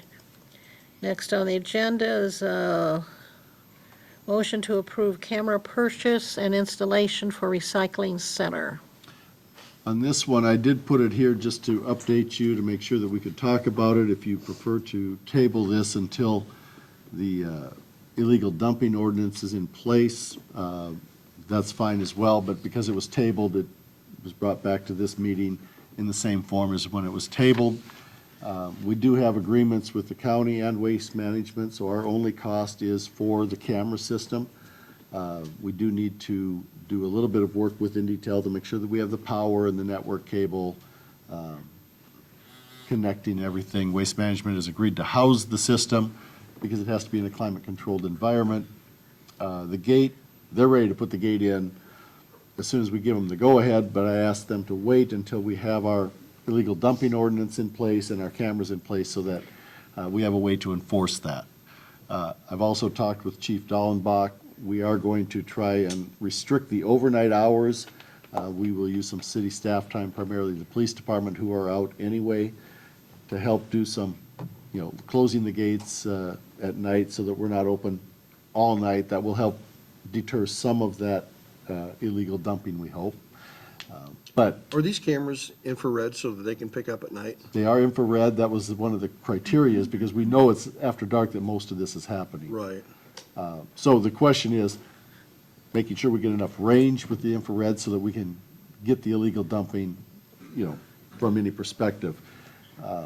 But yes, that is an important part of it. And this is only at Waste Managers. This doesn't have anything to do with our tree dump. We cannot do this at the tree dump Okay. yet because the recorder has to be in a climate-controlled environment. I don't have that at the tree dump yet, so it's going to take a modification of this solution or a different solution to enhance that, the camera system there. This exact system that we're putting in here will not work at the tree dump. Okay. This system is one that is being used by other local businesses, and if I rewind the tape, we did see this system in place at John and I went down and visited a local business that has it in place. We're modeling it after what they're doing. It's a good system, very clear, a lot of ability to zoom in. The criteria is we have to not only be able to see the people, the vehicle, but we have to be able to read a license plate. And so if somebody is dumping illegally, we want to make sure that we have as many tools as we can for PD to enforce that. I'd make a motion, we approve the G4 purchase. Second. Motion by Kurt, second by Callahan. Roll call. Hill, Yes. Sharp, Yes. Kurtz, Yes. O'Loughlin. Yes. Hannah, No. Callahan, Yes. Hayward, Yes. Thank you. Motion is carried. Next on my agenda is a motion to approve a purchase agreement for a 2008 Silverado Crew Cab in the amount of $11,972 from Dunlap Motors for Parks and Rec Department. Is this part of their CIP? This is in their CIP. They have money in there that will cover this. I'll make a motion, we approve it. Motion by Second. O'Loughlin, second by Kurtz. Roll call. Sharp, Yes. Kurtz, Yes. O'Loughlin, Yes. Hannah, Yes. Callahan, Yes. Hayward, Yes. Hill, Yes. Thank you. Motion is carried. Next, and last but not least, is Buchanan County Economic Development and Update. George Lake, Director of Buchanan County Economic Development. When I walked in tonight and I saw this packed house, I thought, they're coming to listen to me. But they're all gone, so that's probably not the Sorry, case. and they say I chased him away. I don't think I did. Anyway, it's been a long night for you. I provided a packet of information. You should have it. I'll try and keep it brief. There's just lots of good stuff in there. Twice a year, 3 times a year, I come before you to give you an update on economic development activities in Buchanan County. And the first sheet I'd like you to look at is this sheet here that has a kind of a blue map on the upper right-hand side. This past year, Buchanan County Economic Development, we contracted to have a labor shed study done for Buchanan County. And what this is, it looked at the workforce within 50 miles of the city of Independence. Why 50 miles? In Iowa, people have indicated they're very willing to drive 50 miles for a job. And once again, there's a lot of information. I got a little chart there to the left-hand side that details some aspects of our workforce, the number of women versus men, their educational level, and the total labor shed population between 18 and 64, 262,000 people within this 50-mile range. Now, why is this labor shed study important? For a couple of reasons. One, certainly for the existing businesses that are here, workforce is a key issue for them. And so this labor shed information is on our website, and they can go to it to see information. And I included one sheet in your packet. If if you'd like to look, it says advanced manufacturing labor characteristics. One aspect of this labor shed study, it broke things out into about 8 or 9 different specific workforce areas. This is advanced manufacturing. We have it for skilled labor. We have it for financial service people, healthcare workers, agriculture, right on down the line. And once again, for businesses that are here in Buchanan County, they can look at it and they get a concept of what exactly is the workforce within 50 miles. And then on the back of that sheet, it lists what the wages are within our region. This past year, I had 3 different companies call me up, say, George, we're having difficulty finding and keeping workers. What should I be paying them? I can show them this. And this shows specifically what the average wage is. Now, I've had a couple of people, not these 3 businesses, but say, well, gosh, it's not fair. You're including Cedar Rapids and Waterloo, well, and they pay more money there. Well, guess what? People are willing to drive 50 miles for a job. And so if you want to compete for workforce, this, once again, details the benefits and the wages and the education levels that people get. Okay, now the next thing, let's go back to that first sheet with the blue on it. If you look on the lower left-hand corner, there's a little, for lack of a better term, a little map with green arrows and circles and such. What this does, this shows the workforce in Buchanan County, and not just the people that are living here. If you look at that on that little circle, there's about 3,200 people that live and work in Buchanan County. The arrows coming in from the left, there's about 3,400 people that are commuting into Buchanan County. But if you look at the arrow to the right, there's almost 7,000 people that are living in Buchanan County and that are commuting outside of Buchanan County to work. Now, this is a good news, bad news scenario. It's a good news because it says that people like living in smaller communities, you know, like Independence. I was just up at Fairbank earlier tonight, living in the smaller communities and then commuting to the larger cities to work. Now, it also says that if our companies are wanting to find workers, they've got almost 7,000 people that are commuting.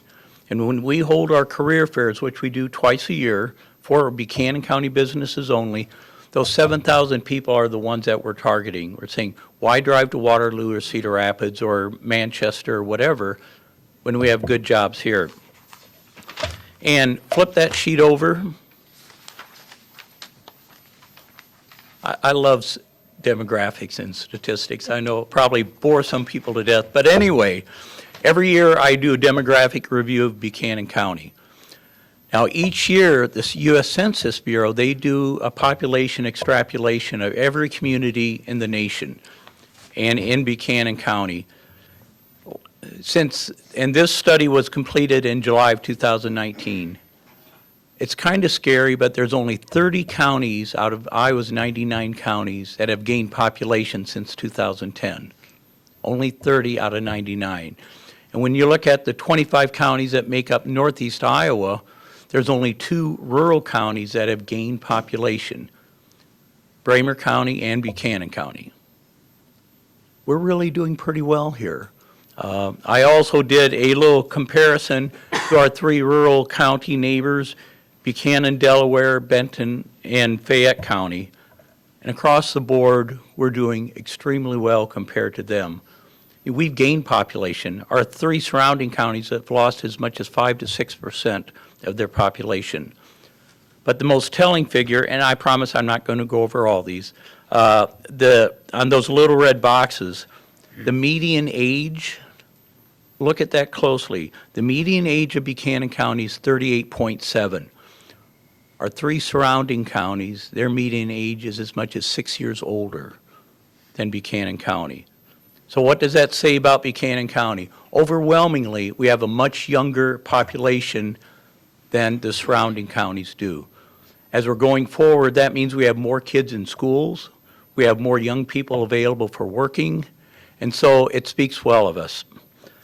And the last piece on this page I want you to look at is if you look immediately to the left, there's the largest manufacturers in Buchanan, or the largest employers in Buchanan County. You just voted on Gator Manufacturing. This is the third expansion that they've done in the last 6 years. According to the data that I've got here, 456 employees. By the end of the year, they're going to hire a lot more employees.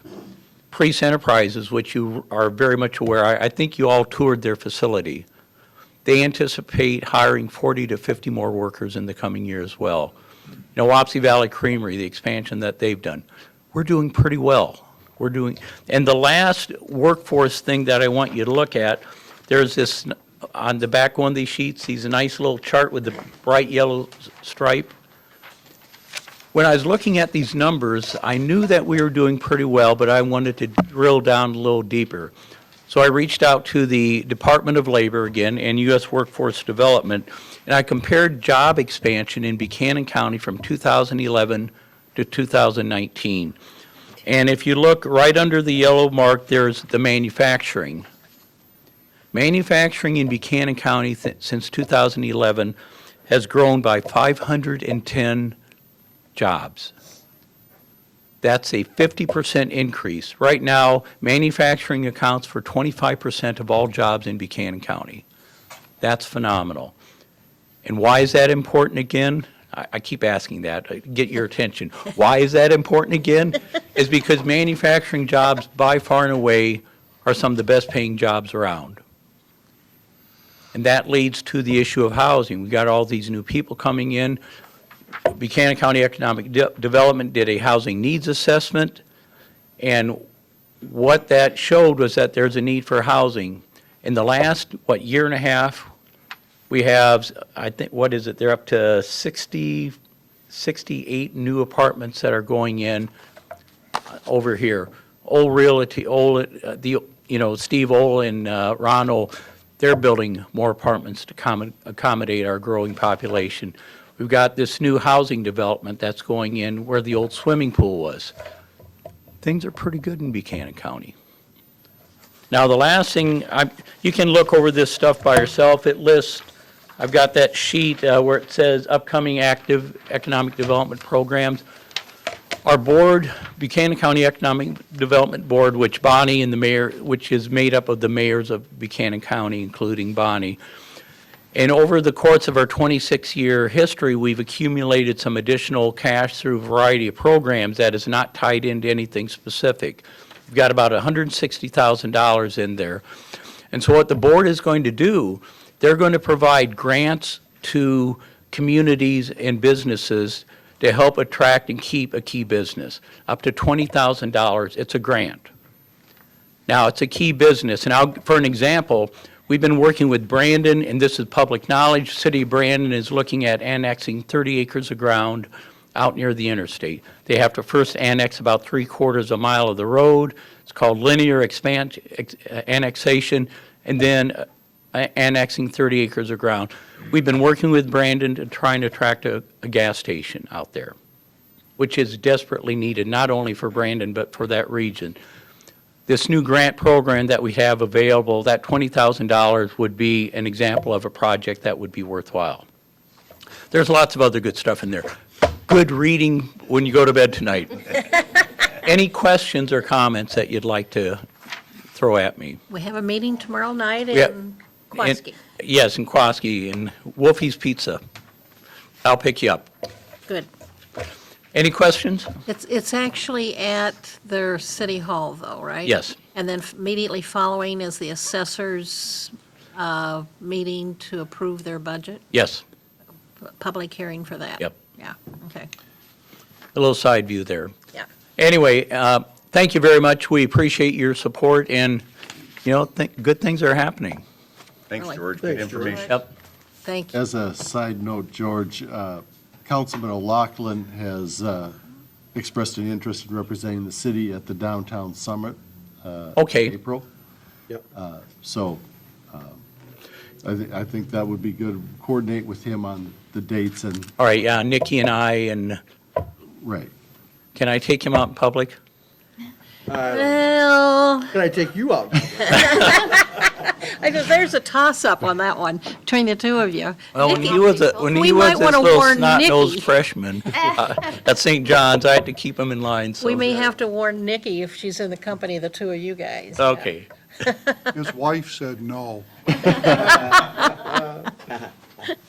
Thanks a lot, George. We are down to reports, and I would like to start with the fact that Saturday night, we had our Chamber of Commerce banquet, awards banquet. We had about 104 people in attendance. The project of the year was, it's called 11th Hour, that received the award for the project of the year for their Veterans Memorial at the courthouse. I thought that was fantastic. Yes. That you did that.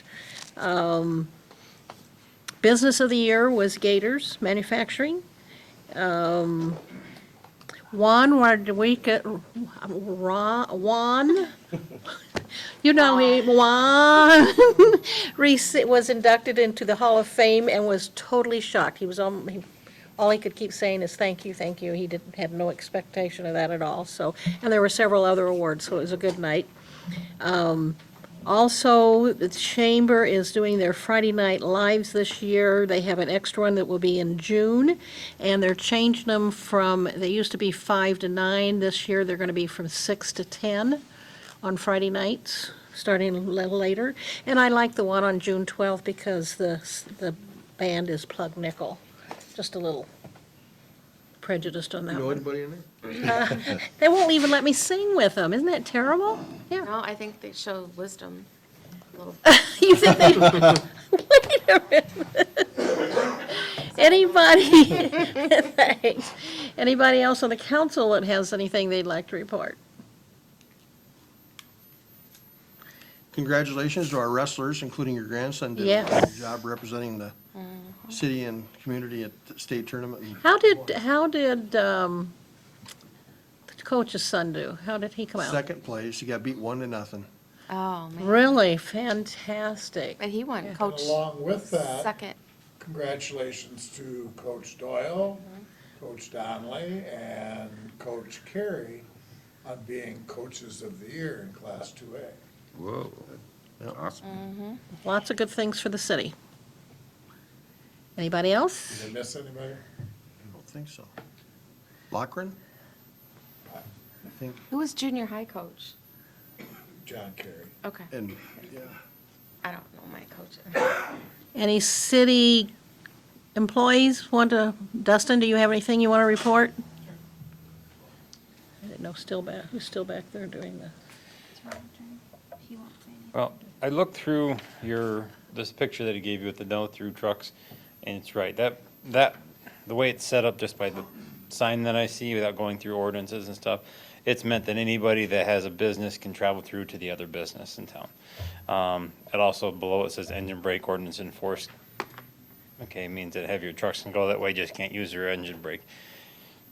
If you want to change it to where no trucks are allowed that direction, I can look into that and see if there's a way to change it so that no trucks are allowed that way. That means that they're going to have to go out to Bland Boulevard and down the interstate to back up to where they're How at. did they make that corner at 6th Avenue, that three-way, how did they make that turn? Truck? It's terrible. You have to back up if you're at the stop sign.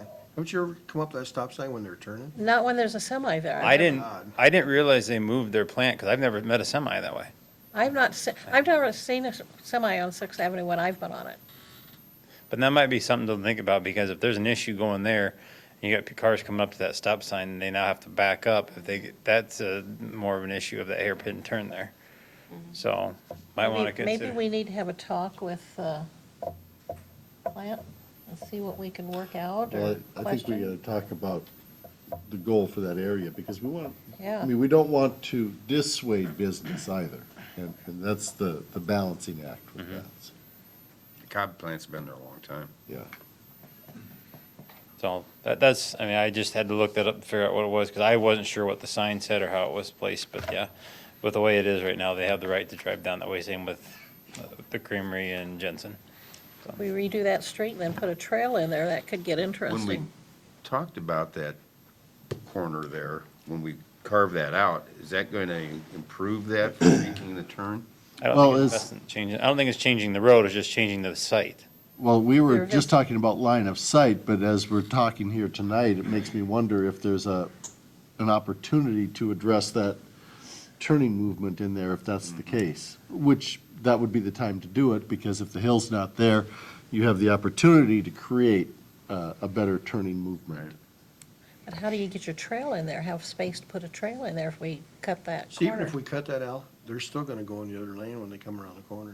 Well, I don't know that you can completely preclude that. I mean, Any semi has to make a wide turn, and residential areas are not set up for wide turns like 150 is.